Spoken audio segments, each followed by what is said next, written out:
Halo semuanya, selamat datang kembali di panduan visual kita kali ini.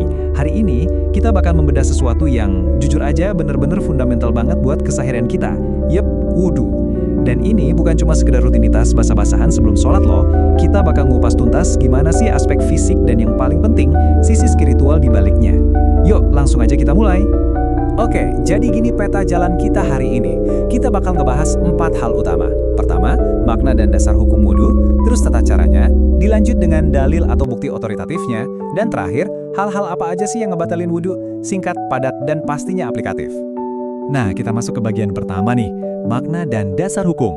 Karena ya, untuk bisa benar-benar meresapi sebuah ibadah, kita kan harus tahu dulu apa sih esensi dan makna sebenarnya kan?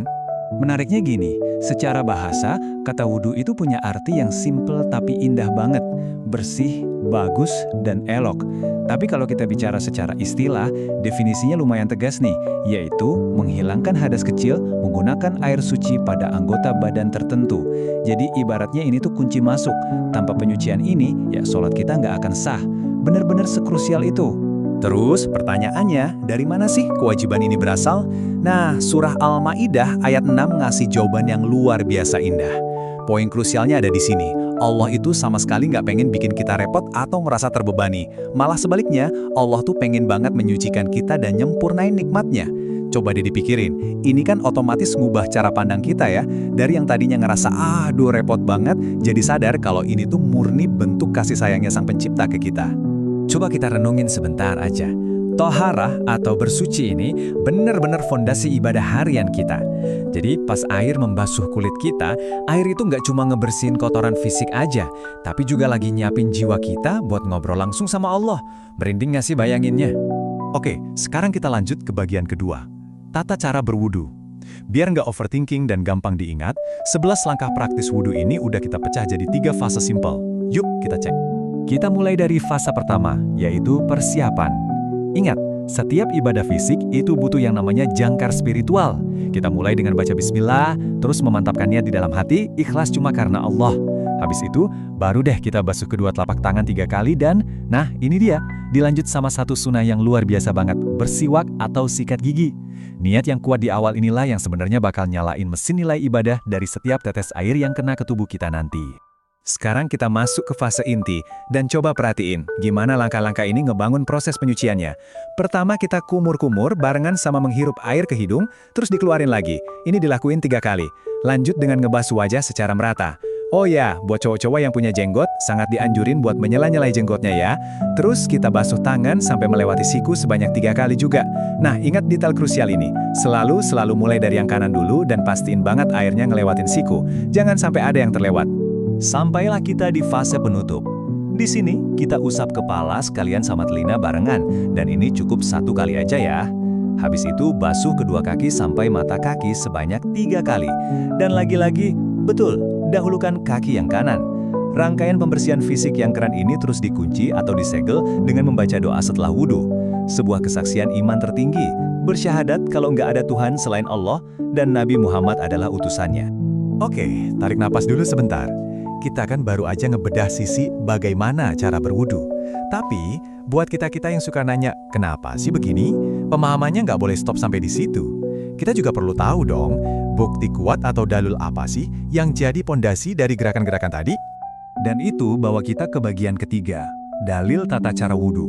Biar Anda makin yakin, semua gerakan wudu yang barusan kita bahas, itu sama sekali nggak ada yang dikarang-karang. Semuanya punya akar yang kuat banget dari sunnah Rasulullah.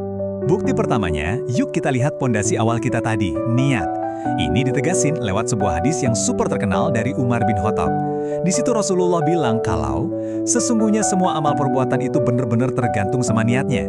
Jadi, fisik kita emang basah kena air, tapi hati kita lah yang jadi penentu kemana arah tujuannya. Keren banget kan? Nah, ngomong-ngomong soal ini, ada satu pertanyaan menarik nih. Kenapa coba kita sangat dianjurin buat bersiwak atau sikat gigi tiap kali wudhu? Padahal, ironisnya, ini tuh justru salah satu detail yang paling sering banget kita lewatin di rutinitas ibadah sehari-hari kita kan? Ngaku deh. Jawabannya ternyata ada di sabda Rasulullah yang diriwayatin sama Abu Hurairah.